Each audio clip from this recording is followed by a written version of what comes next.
ये बड़ा कबूतर है,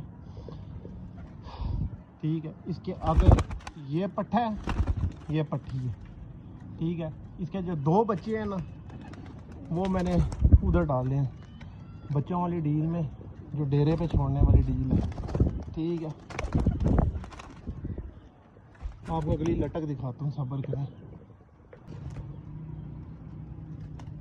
ये उसकी अगला पीस है, साथ उड़ी उड़ाया पीस है।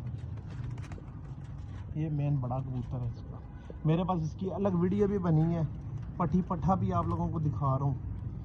रामपुरी शामपुरी जो कहते हैं, छत पे देख लें, छत पे छोड़ लें।